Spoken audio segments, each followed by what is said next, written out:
Lieutenant Colonel Jonathan Conricus back at. Has been on the show a number of months, really. He was a former spokesperson, you might remember, for the IDF. And when he was in active duty with the IDF, he joined us all the time. But he's now a senior fellow at the Foundation for Defense of Democracies. I know you were in New York last week. You're back in Israel now. And now this news breaks. Your reaction now, I guess, on the outside to some degree, looking in about what's happening this evening.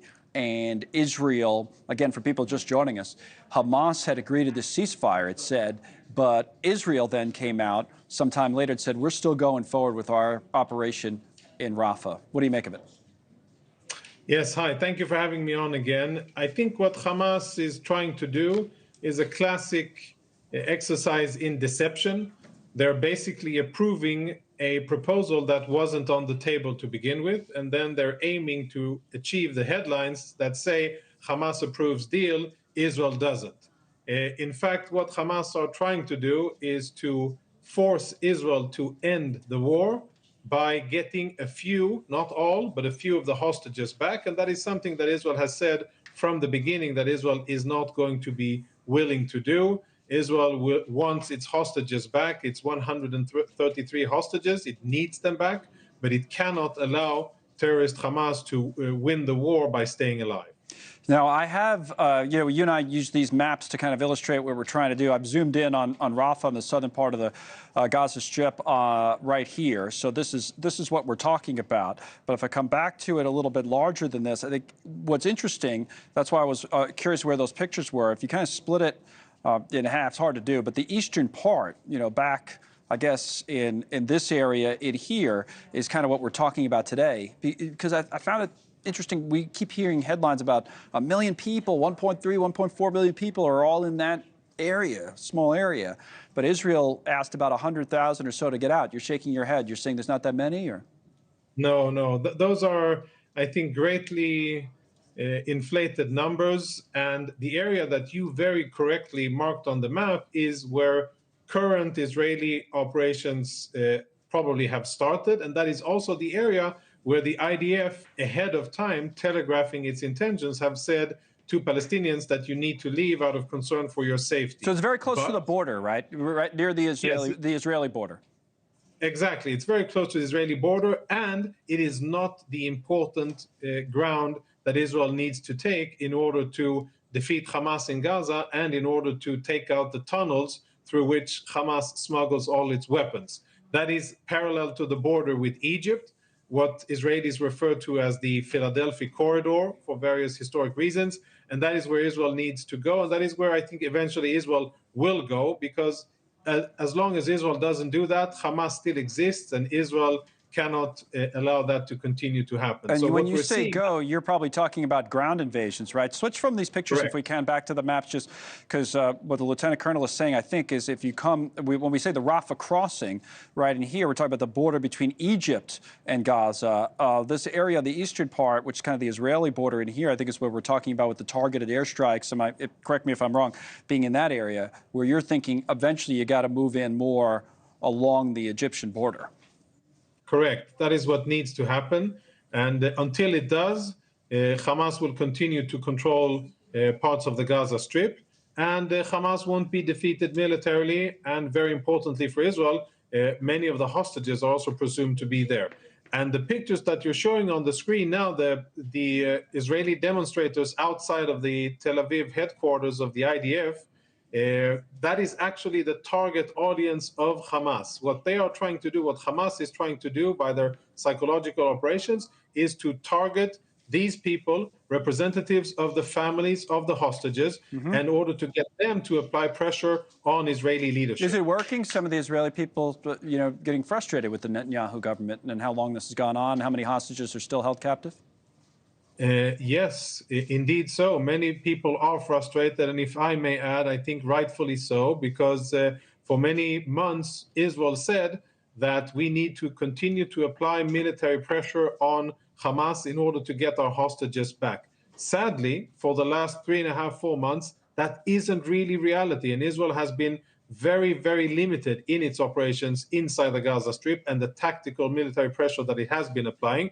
Perhaps we're seeing a change to that now with what appears to be an initial move on Rafah.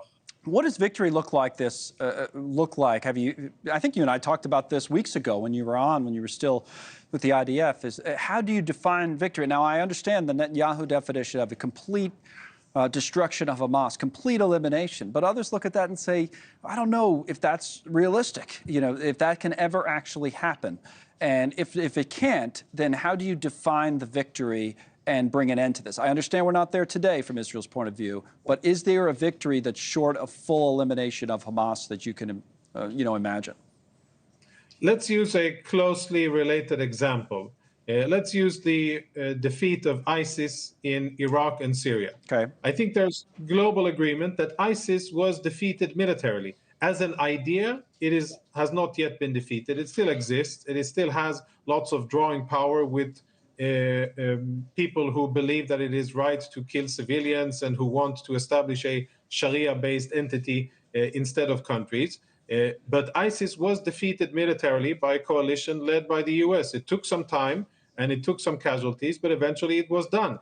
Same thing with Hamas. Hamas will be defeated militarily. I do not see any other option. And what I think is very important to keep in mind is that this is not a short endeavor. It took years for a global coalition of, I think, 38 very powerful countries to defeat one organization, ISIS. And it will take Israel months, maybe a year, maybe longer than that, to really defeat Hamas and make sure that they have neither military capabilities nor administrative control over Gaza. I don't know. Only then can Israeli civilians be safe. I don't know how updated your intelligence or knowledge of this would be, but it hasn't been that long since you were involved in this directly. So what would you say about how much capability Hamas has left from a military point of view? I'm just guessing that some of those people we show in the streets of Tel Aviv, that their frustration is building, that their logic, if it was me, I'd be thinking to myself, my family members there, it's like, all right, let's cut a deal here. We've done a lot of damage. Hamas has been decimated. Maybe somebody would argue, let's cut a deal, bring my loved one home. So if they're thinking that, how would you counter that way of thinking? What would you say to them? I would totally agree with their thinking from a perspective of these people who sadly have been waiting for their loved ones for so many days and nights. I have nothing but sympathy and understanding of their position.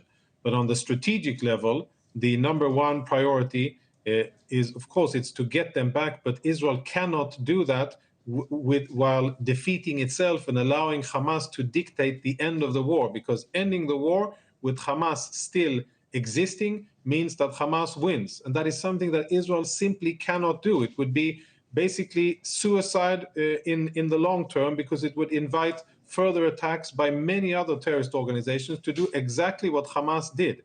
And I think that's very dangerous. While I have tremendous sympathy for the families, and if, God forbid, I was in the same position, I assume that I would be saying the same things. But on the national level, in this very cruel reality that Israelis and Israel is facing, I think we have to remain cool-headed and focus on defeating Hamas and prioritizing now in the tactical activities in Gaza to get our hostages out by Israeli activities, not waiting only for a deal, but to go in with our special forces based on intelligence and getting our people out.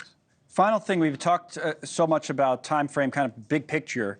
What about in the short term? How do you see the next few days playing out? What would make sense to you, given your military background here? If targeted airstrikes have begun, then what? Is it a few days? Do you have to give civilians more time to get out? How do you see the next? It's Monday. How do you see the rest of the week playing out, if you had to guess?